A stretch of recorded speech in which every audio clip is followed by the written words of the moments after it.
Muito bem, pessoal. Tudo bom com vocês? Hoje eu vou falar de cinema, isso mesmo. Eu resolvi fazer um vídeo um pouco diferente por conta de ter ido no cinema ontem, assistido o filme Era Uma Vez em Hollywood. E, bom, vamos falar sobre isso. Eu sei que tem muita gente que critica Hollywood, principalmente pessoal mais de direita e conservador, né? Porém, eu quero avaliar o filme de uma maneira, assim, livre, mas ao mesmo tempo trabalhando com as minhas próprias intuições. Então não espere muito de mim, tá? Eu não sou um crítico de cinema, eu não tenho toda essa técnica que você vai ver em outros canais aí que especificamente falam, né, sobre cinema, sobre cultura pop. Eu só tô aqui querendo dar meus pitacos aqui, minhas opiniões, das impressões que eu tive, das intuições que eu tive em relação a esse filme, tá? Só isso, mais nada. Vou tentar também evitar um pouquinho de spoiler, já que o filme ainda tá no cinema. Bom, primeira coisa, o filme eu achei bom. Inicialmente ele parece meio desconectado com as histórias que são contadas independentes, né? Cada personagem ali. Você tem alguns coadjuvantes que parece que estão desconectados com os personagens principais, mas no final a gente vai entender tudo. E o interessante é notar, acho que esse é o ponto que tem que ficar claro, é que você já tem que saber do que se trata o filme antes de assistir o filme, né? Por exemplo, você tem que saber logo de imediato que o filme ele vai tratar da seita de Charles Manson, claro que com toda a liberdade artística do Quentin Tarantino. Então é uma mistura que vai existir ali de ficção com realidade, tá? Da mesma forma como você vê lá nos Bastardos Inglórios, que ele vai falar de nazismo e tal, mas que vai ter toda uma liberdade artística para mudar a história, de certo modo é o que acontece aqui nesse filme. Mas claro que eu não vou tirar a sua expectativa e contar o que acontece, obviamente. Mas só estou dizendo que é uma mistura, enfim, de ficção e realidade. Ponto. Tá? Então, eu gosto muito do jeito como o Tarantino, por exemplo, trabalha, né, a reconstrução da época, porque a gente está aí no ano, na década de 60, na verdade, ao final da década de 60, se não me engano, 1969, né? Onde ele tem ali o Rick Dalton, que é um ator de TV, que decide, né, fazer sucesso agora em Hollywood, e esse ator, que é o interpretado pelo DiCaprio, tem um dublê, que é amigo dele, que trabalha para ele também como motorista, e faz diversos, enfim, trabalhos de manutenção, que é o Brad Pitt, né? Nada mais, nada menos que o Brad Pitt sendo dublê ali do DiCaprio. E que esse cara aqui é o Cliff alguma coisa, eu não lembro agora o nome do cara, mas enfim. Bom, você percebe que as personalidades ali, elas demonstram ter camadas, né? Não fica aquela coisa do tipo, a impressão dualista do cara, ou ele é narcisista, ou ele é uma pessoa muito honesta, humilde, santa, ou ele tem um momento ali que você não sabe se o cara é assassino da esposa, ou se ele, na verdade, é um grande herói. Então fica uma situação que deixa sempre em aberto a própria interpretação, porque são, no fundo, né, seres humanos. Essa que é a grande verdade. Nós estamos tratando ali com seres humanos, e isso ele trabalha bem no filme, pelo menos na minha perspectiva, tá? É, um ponto que eu achei também muito bacana no filme é que o Tarantino ele não tem nada de politicamente correto, certo? Vamos aqui colocar os pingos nos is. É claro que o Tarantino ele não é nada conservador, ele não é um crítico muito árduo, né, dessa narrativa liberal estadunidense. Bom, que ele, de certo modo, as pautas do filme dele também tem alguma coisa a ver com defesa da minoria e tal. Mas, na verdade, quero pontuar aqui bem claramente que eu sou totalmente a favor de uma defesa legítima àquilo que é legítimo, tá? O que eu sou contra é a esse vitimismo exacerbado de narrativas ficcionais, né? Já que a gente está falando de cinema, essa mistura de ficção com realidade que existe nas religiões políticas e que a gente está vivendo aqui no nosso contexto brasileiro, tupiniquim, é um negócio que tem que ser deflagrado, tá? Agora, do ponto de vista cinematográfico, quando você vê o Tarantino sendo totalmente anti-politicamente correto, é uma coisa boa até se considerar, tá? Eu sei que ele é um crítico, foi crítico do Trump, não sei como é que tá agora, não acompanho muito a política norte-americana, mas enfim, ou a opinião que artistas têm, né, do presidente dos Estados Unidos. Mas a gente sabe que isso existia. Da classe artística, da classe, vamos colocar assim, hollywoodiana, eles sempre foram muito apegados a uma perspectiva hipocritamente de uma esquerda caviar, né? Isso não é novidade para ninguém, tá? Eles realmente estão vinculados a pautas que, que são, assim, alguma coisa para dizer, bom, eu fiz algo na vida além de filmes, que bom, né? Como o DiCaprio, que é vinculado à narrativa do aquecimento global, e não entrando no mérito da questão se aquecimento global realmente existe ou não, não estou entrando no mérito disso, só estou dizendo, tá? Que realmente os caras têm um apego a determinadas pautas e faz parte, né, daquela vida que eles levam, dos estímulos que eles têm como atores de Hollywood que ganham muito dinheiro e não sabem onde colocar tanta grana, né? Bom, é politicamente incorreto o filme, tá?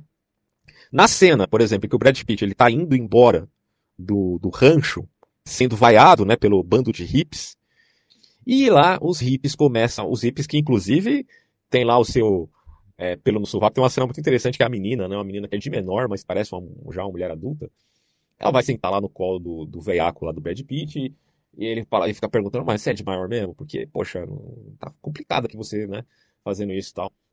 Ah, e ela mente, fala que é, e depois, né, fica no ar que ela na verdade não é de maior e tal. Aí você vê lá o sovaco peludo. Isso lembra muito. Eu acho que foi meio que uma sacada ali dos caras de fazer uma crítica ao feminismo radical. Não sei o certo, né? Mas ficou uma coisa, assim, bem deflagrada. Também não lembro, eu nunca fui um estudioso muito assíduo do movimento hippie para saber se eles tinham essa pegada um tanto naturalista ao ponto de não tirar, as mulheres não tiraram o pelo do sovaco. Mas enfim, eu achei bem interessante essa parte. Mas ó, a cena que eu tô falando aqui é quando o cara tá saindo do rancho, porque ele começa a suspeitar de que aqueles hippies meio que tomaram o lugar, né? Eles invadiram o lugar de certo modo. Então, caramba, cadê o dono aqui do rancho que era meu amigo? Não sei. Bom, mas aí quando ele tá indo embora, ele tá sendo vaiado pelo bando de hippies. Isso me fez lembrar dessas manifestações petralhas, né? Que amam dizer que defendem a minoria e que defendem coisas boas, que defendem a natureza, que defendem as coisas lindas do mundo, né? Mas que diante de apenas uma pessoa que os conteste, eles avacalham sem a menor piedade. Né? Porque a gente sabe que a maior minoria que existe é o indivíduo. Mas para eles não tem problema nenhum atacar o indivíduo, uma vez que o indivíduo não concorde com a minoria, que naquele momento, obviamente, está sendo maioria. Vocês já estão percebendo, né, que há uma dialética clara entre minoria e maioria, fazendo aqui minha vez filosófica?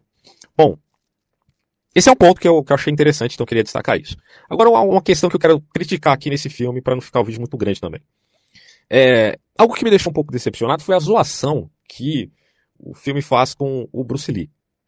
Tá, eu reconheço que muitos contestam o mito, né, dizendo que este mito do grande mestre das artes marciais foi, na verdade, uma lenda e que Bruce Lee era um cara arrogante.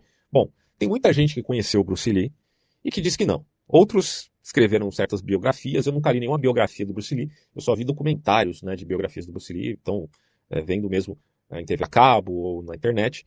Mas assim, ler mesmo uma biografia, eu realmente confesso para vocês que não tenho muito como dizer. Mas é mais ou menos parecido com aquela história lá do Pelé, né? Na Copa do Mundo todo mundo tava falando, mas será que o Pelé foi aquilo lá mesmo? Né? Será que o Messi, que joga num campeonato extremamente mais difícil, né, que é o campeonato europeu na Espanha, possa ser comparado com o Pelé só porque o Pelé fez muito gols? Porque é muito fácil você fazer gol no Campeonato Paulista, né? Que é praticamente uma pelada se comparado à Liga Europeia. Bom, mas enfim, né, cara? A discussão fica a cargo de quem assistiu, que conheceu o Pelé, que viu o Pelé jogar, e aqueles que hoje são mais jovens, como nós aqui, não, nós não vimos o Pelé jogar, só pelas filmagens mesmo.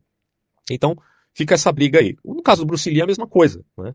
A gente, eu lembro de ter assistido um filme do Bruce Lee que ele era um fantasma que ajudava um cara a vencer um grande mestre de artes marciais, que por sinal era o Van Damme, né? Era um filme bem interessante, bem antigo também. Mas enfim, né? E eu sempre achei, poxa, eu sempre vi o Bruce Lee com grandes habilidades, como um cara que realmente sabe lutar de fato. Mas há quem conteste, tem muita gente aí que faz vídeo e que é do jiu-jitsu ou de outra arte marcial específica que fala que o Bruce Lee não era tudo isso. Outros respeitam mais. A gente sabe que ele não era só ator, né?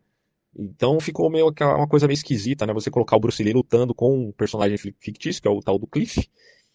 Até a gente entende que o Bruce Lee levou vantagem no começo, mas depois o cara que era um veterano, na verdade, de guerra, acaba levando a melhor, né? Então ficou uma coisa meio esquisita, essa parte aí. Ocorreram críticas, inclusive, por conta, se não me engano, da filha do Bruce Lee, nesse caso. Então, eu acho assim que foi meio desnecessário, cara. Porque convenhamos, né, mano? Ele foi um ator que, poxa, saiu do seu país para vencer lá nos Estados Unidos. Não é fácil, mano. Ele teve que lidar com preconceito. E ele morreu jovem também. Então a gente tem que levar em consideração tudo isso aí. Enfim, né? Mas, continuando aqui. O filme, como eu já disse, se passa lá no final da década de 70. E toda a história nos leva ao história da seita de Charles Manson. Na vida real, a Sharon Tate, que faz parte desse filme, que tem uma história um tanto desconexa com os outros personagens e que no final acabam se conectando, ela na vida real, aí já não é spoiler, tá? Isso aqui é a vida real, quem não sabe, azar. Ela foi assassinada pelos seguidores do Manson. E ela era, na época, uma atriz muito famosa e era esposa do diretor, cineasta, enfim, Roman Polanski. tá? Eu acredito que quem gosta um pouco de cultura pop conhece essa história. É, obviamente que o Tarantino não vai contar a história trágica da atriz. Não é uma biografia dela, do filme, de modo algum. Na verdade, o filme ele tem traços de comédia muito forte. Então, esse peso trágico dessa história é contado de uma maneira muito sutil. Então, vamos relembrar um pouquinho da história do Manson para finalizar esse vídeo aqui e tentar encaixar com a ideia que eu tive em termos de impressão do filme. O Manson ele nasceu em 1974, ele teve uma infância extremamente problemática, como era de se imaginar. Na vida adulta ele continuou seguindo aí os seus instintos psicopáticos, outros vão dizer que não era necessariamente psicopata, era só um psicótico, e existe aí uma discussão, alguns dizem até que Manson não teve culpa nos assassinatos, o que é altamente problemático, pelo menos na minha visão do caso. Para mim ele é o grande culpado porque ele simplesmente era o líder da seita, tá? Bom, ele leu alguns livros, na verdade, o Manson ele era envolvido, inspirado, muito inspirado, não necessariamente por uma religião. A religião era o modus operandi que ele achou para fazer um certo, entre aspas, sucesso, tá? Mas ele foi inspirado mesmo na cultura pop. Então, música, cinema, enfim, Beatles, ele era fanático pelos Beatles. E ele até usou muitas alegorias vitorianas, né, para falar a respeito da sua própria escatologia, já que ele fazia parte de uma seita pop, tá? Então Manson formou a sua comunidade de hips, de certo modo, não sei se posso dizer hip propriamente dito, mas é toda uma peculiaridade desse grupo, né? Num rancho chamado Spawn Branch. Ele era envolto, obviamente, né, de muita droga, de sexo livre, e ele chamava o seu grupo de, vejam vocês senhores, família. É por isso que eu falo, cara, quando eu vejo esses YouTube falando aí das suas famílias, começo a pensar, poxa vida, que hipocrisia. É claro que eu tenho, tá, senso de proporção, não tô comparando nenhum YouTuber com o Charles Manson, que matou pessoas, ou pelo menos articulou um grupo para matar pessoas. Eu não tô querendo comparar nenhum YouTuber com ele, mas o que eu tô falando é da hipocrisia de chamar pessoas que você nem conhece de família. Fica aí a cargo de quem achar meio exagerado ou não essa minha crítica, mas enfim. O fato é que a tragédia ocorre quando o Manson ele se dirige à casa de um produtor musical que recusou lá o trabalho dele, e em vista de tirar satisfação com esse sujeito, ele encontra, na verdade, na casa outras pessoas que estavam morando lá e que ele logo percebe que eram pessoas também famosas. Né? Uma delas é a Sharon Tate, que estava grávida, casada com Roman Polanski. A Sharon, no momento ali que foi assassinada, estava com alguns amigos, tá? E o Polanski estava ausente. Mas antes disso, quando o Mason percebeu essas pessoas, ele pensou, poxa, vamos articular um plano aqui. Vamos cometer um assassinato. Quem estiver lá na casa, vocês vão lá, matam da forma mais brutal possível. E vamos colocar a culpa nos negros, já que a narrativa escatológica dele é que de fato existia uma guerra étnica entre brancos e negros lá nos Estados Unidos. E se não me engano, ali era a época dos Panteras Negras, então vamos colocar a culpa num determinado grupo para fomentar essa guerra, porque no final, né, segundo as profecias, entre aspas, do profeta Pop, ele seria o líder de um novo mundo. Olha a babaquice da coisa.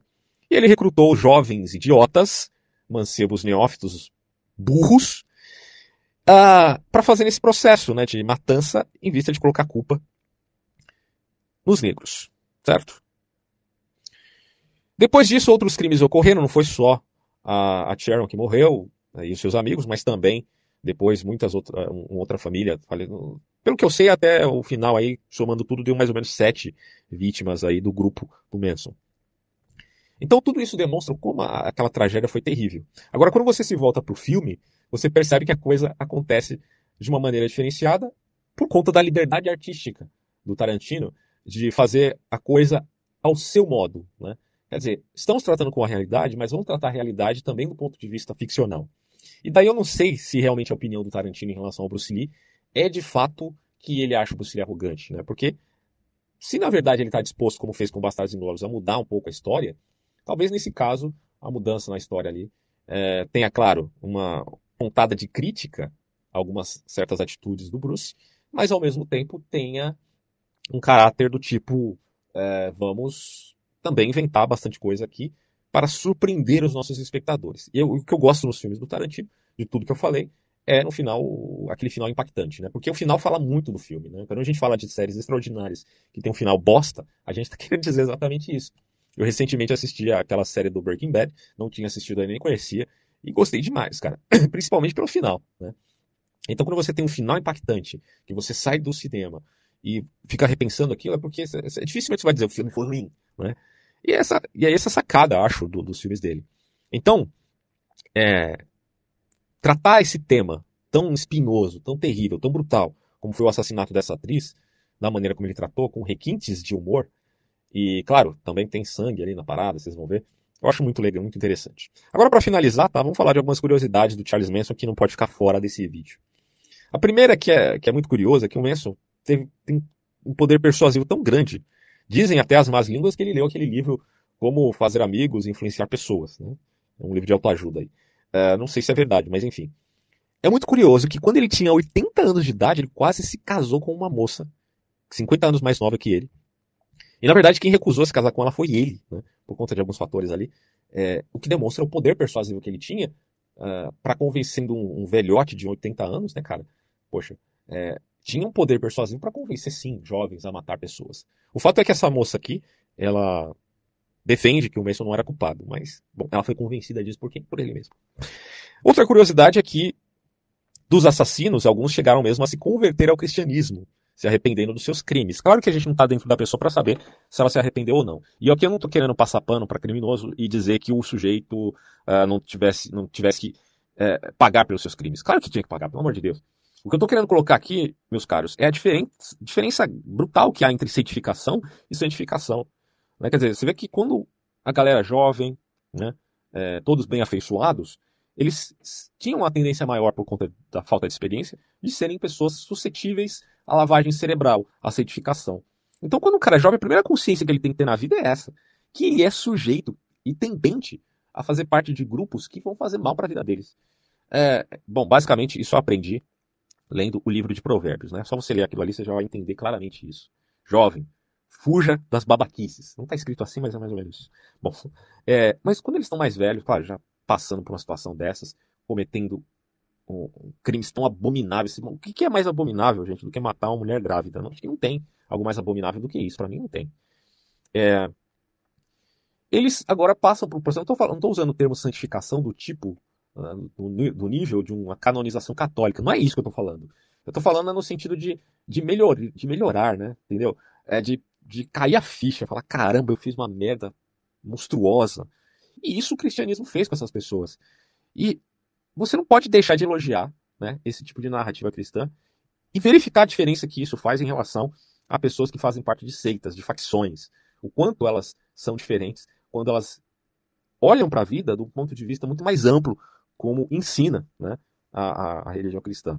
Então essa diferença que eu faço aqui, como lição, né, dessa história toda do Manson, entre certificação e santificação. Não tomando santificação como ser o bonzinho, o anjinho, não. Mas de, poxa, amadurecimento, né, na vida. E aí eu não tô falando, e aí eu repito, né, eu não tô falando que essas pessoas realmente se arrependeram, porque eu não sei. Mas, no mínimo, é melhor que elas morram sem tal perversidade que elas tiveram quando fizeram aquele crime do que morrer ainda com aquele sentimento. Eu acho que, né, todo mundo concorda que é melhor que elas morram com um arrependimento profundo, tá?